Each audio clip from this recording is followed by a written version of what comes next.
Hey everyone, and welcome to our deep dive. Today, it's all about living with ease, Ooh, especially as it relates to mental well-being. right. We all want to know how this whole approach can actually boost our mental health, right? Yeah. I mean, who isn't looking for a little more Oh. calm amidst the chaos? Yeah, Life feels like a nonstop roller coaster these days. it does. And I'm really curious to see what these sources have to say Me too. about finding that sense of ease. Yeah, what's so interesting is that the sources we're diving into today go beyond just thinking of ease as just like the absence of stress. Right. They explore it as this like deliberate alignment Okay. of our mind, body, and spirit, Oh, interesting. which is fascinating because that alignment can have a really big impact on our mental resilience. Wow. And our sense of well-being. Yeah. And even organizations like the World Health Organization are acknowledging how important that connection is. I love that. So let's break down this idea of alignment a bit. One of the sources really emphasizes that living with ease is not about being lazy Right. or avoiding hard work altogether. Not at all. It's more about aligning our efforts with our values and goals. I see. It's kind of like riding a wave instead of constantly battling against the current. Oh, I like that analogy. Yeah. And it reminds me of something that Henry David Thoreau wrote. Oh, yeah. He said, our life is frittered away by detail. Simplify. Simplify. And he wasn't just talking about decluttering your physical space. Right. Thoreau was talking about simplifying your whole life. Wow. Like all your commitments, your worries, even your thought patterns. That's a tall order. It is, but it's about creating space for what truly matters. I think there's this misconception that ease just equals laziness. Oh, for sure. But one of the sources makes a clear distinction between the two. Uh-huh. It's not about doing less, but about doing what aligns with our values and goals. I like that distinction. So laziness is passive. Yeah. Ease is an active choice. It- You're choosing to align with what really matters. Your make his choices. Yes. Think of it like a sailboat catching the wind. Okay. It's moving so effortlessly, Yeah. right? Yeah. But there's intention behind its direction. Right. And that ties directly back to those mental health benefits that we're talking about. I see the connection. The World Health Organization defines mental health as a state of well-being where you can deal with the normal stresses of life, work productively, Right. and contribute to your community. So it's not just about feeling good in the moment. Oh. It's about having the strength and the resilience Yeah, that inner strength. to deal with whatever life throws at us. Exactly. Seems like living with ease could really help us build up those resources. Absolutely. And the sources actually highlight some research about this too. Oh, wow. Specifically, the Harvard study of adult development. And what is that? This study is fascinating. It's one of the longest running studies Okay. on human happiness. Yeah. And what they found is that close relationships were a stronger predictor of happiness and even longevity Really? than wealth or fame. That's so interesting. Isn't that amazing? Yeah. It really makes you think about how we prioritize our time and energy. It does. Because, one of the sources talks about the interconnectedness yes. of mind, body, and I spirit. do. And how if one area is out of balance, Yeah. it can negatively impact the others. That's right. And they illustrate this with the example of chronic stress, Oh, yeah. Stress. which we all know can make us tired, right? For sure. But it can also make us sick. Right. But it also impacts us on a deeper level. It can make us feel disconnected from ourselves and from others. So it's like a domino effect. Yeah. One thing gets knocked out of balance, and the whole system starts to wobble. Exactly. That's why aligning these three pillars Mind, body, spirit. yes, is so important for cultivating ease Yeah. Okay. and getting those mental health benefits. That makes sense. Imagine when your mind is calm, Yeah. your body can relax, I love that. and your spirit can just soar. That sounds amazing. It's like this inner peace and harmony Right. that strengthens our mental and emotional resilience. It's like everything starts working with you Exactly. instead of against you. Yeah. And the sources offer some really practical steps They do. to achieve this. Like what? For example, simplifying our environment. Okay. It's amazing how much mental clarity can come from just decluttering our space. That's so true. Our external world often reflects our internal state. So by creating order and simplicity around us, Yeah, we can actually create a sense of calm and control within. that makes sense. And research actually backs this up. Oh, really? Studies have shown that clutter increases our stress hormones. Wow. but a tidy and organized space can promote feelings of calm and control, I believe it. which positively impacts both our mood and our productivity. It's like setting yourself up for success. Exactly. And it's not just like our physical surroundings, right? Right. The sources also talk about simplifying our mental and emotional space too. Okay. Like being mindful of the information we consume, Okay. the commitments we make, Right. even the thoughts that we allow to like take root in our minds. Yeah, that counts. Yeah, we live in this world of constant information overload. Right. Right. It's true. It's no wonder we feel like our minds are going a mile a minute. All the time. Yeah, exactly. And that's where I think learning to set boundaries is so important. Oh, yeah. Boundaries. Learning to say no to things that to things that drain us. don't align with our values. Yeah, that don't really serve us. Right. That's a powerful way to reclaim some of that mental space, I see that. create that sense of ease. Like clearing out the mental clutter. Exactly. So protecting our mental and emotional energy, Yeah, that's crucial for our well-being. it is. And the sources also emphasize nurturing those relationships. Yes. The ones that really nourish us. Absolutely. They came up a lot in the research. Yeah. And it's so easy to let those relationships slide when we're busy, right? It's true. But remember that Harvard study? Yeah. Strong social bonds are one of the biggest predictors of happiness and longevity. That's right. It's like those connections give us this sense of belonging and support Yeah. And especially that helps us through tough times. when we need it most. Exactly. We're social creatures, you know? We are. We need those connections to feel grounded. To feel like we're not alone in the world. Exactly. But it's not just about having a ton of friends.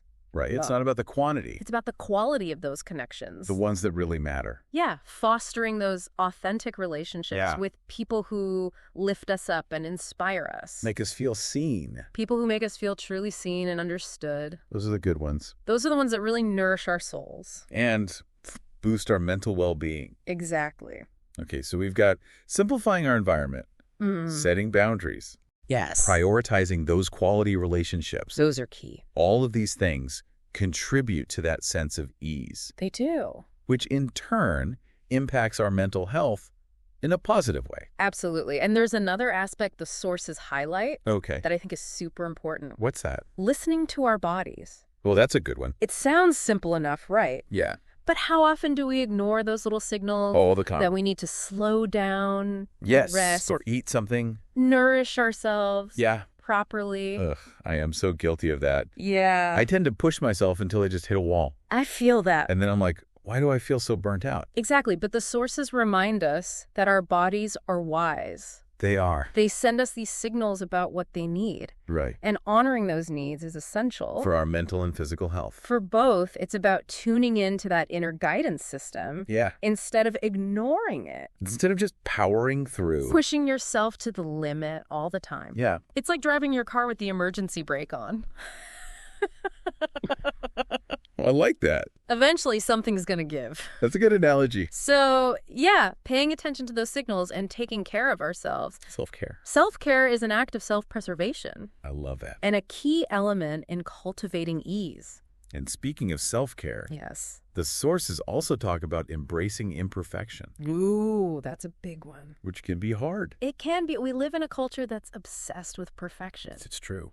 but that constant striving is exhausting. It is. And honestly, it's not good for us. No, it's not. The sources encourage us to let go of that striving Yeah. and just embrace the beauty of imperfection, Be ourselves. celebrate our quirks and flaws, Yeah. appreciate our unique journey. You know, it's like we're always trying to live up to this impossible standard. Right. And it's so draining. It is. But the sources are like, hey, it's okay to be perfectly imperfect.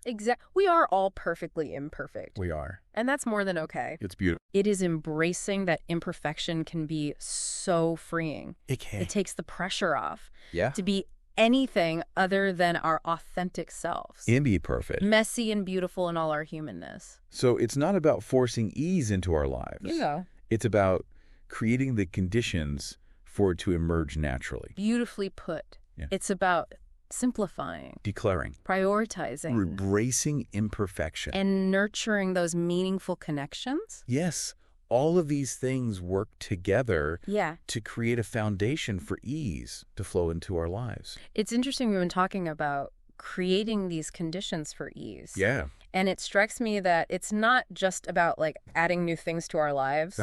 It's also about letting go of the things that no longer serve us. Oh, absolutely. Like it could be physical clutter.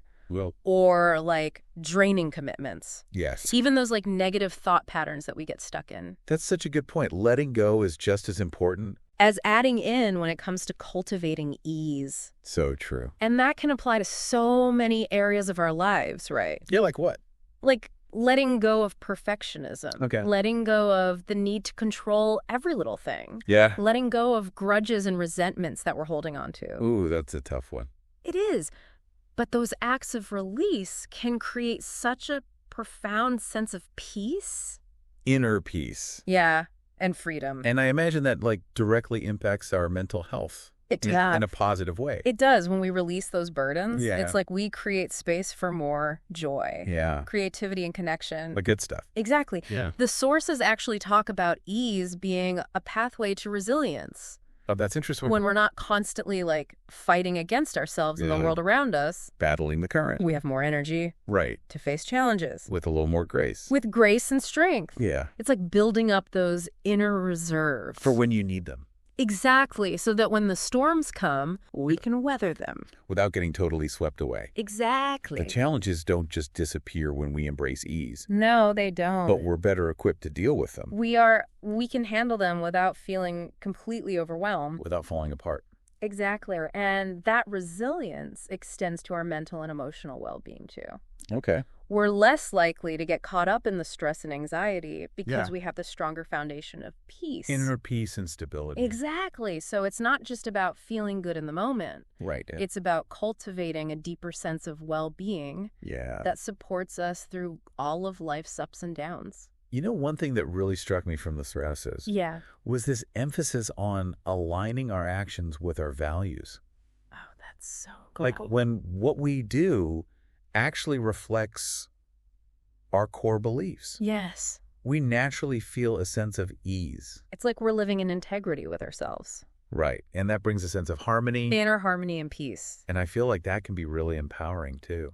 It can help us make choices that feel authentic. Right. And pursue goals that really resonate with us Yeah. and show up in the world as our true selves. So it's like when we live in accordance with our values, Yes. all the pieces start falling into place. And that can have a huge impact on our mental health. How so? Because when we're living in alignment with our values, we're more likely to feel a sense of purpose, Yeah. meaning, and fulfillment in our lives. Like you're on the right track. Exactly. And that can be incredibly protective Against what? against those feelings of emptiness and apathy. Yeah, or despair. Yeah, it's like those values provide an inner compass, I love that. guiding us toward a life that feels meaningful and easeful. I think it's important to remember that cultivating ease is a journey, It is, it's a process. not a destination. There will be times when we fall out of alignment. Right. It's not about being perfect. No. It's about having the tools to get back on track. Absolutely. And one of the most important tools is self-compassion. Being kind to ourselves. Being kind to ourselves when we stumble, remembering that we're all works in progress, and celebrating those small steps we take towards ease. Because they all matter. They do. It's so easy to get discouraged when we compare ourselves to others. Yes, or set unrealistic expectations. Or think we should be further along. Exactly. But every journey is unique. It is. There's no right or wrong way to cultivate ease. It's about finding what works for you. Exactly, and trusting the process. As we wrap up this deep dive, Yes. I want to emphasize that ease is not a luxury. It's not something we have to earn Right. or deserve. It's available to all of us. It's a birthright. That's a beautiful way to put it. It's essential for a fulfilling and meaningful life. That makes this whole conversation feel so much more hopeful. It is hopeful. And empowering. Because we have the power to choose ease. We do. To create space for it in our lives. And to experience its benefits. Yes, for our mental, emotional, and physical well-being. So as we go back to our busy lives, Yes. let's all try to remember that. Let's make a conscious effort to cultivate ease. Yeah. To prioritize our well-being. To take care of ourselves. And to live in a way that feels authentic and joyful. Thank you for joining us on this deep dive. It's been a pleasure. We hope it's inspired you to embrace ease. Yes. As a path to a more fulfilling and joyful life.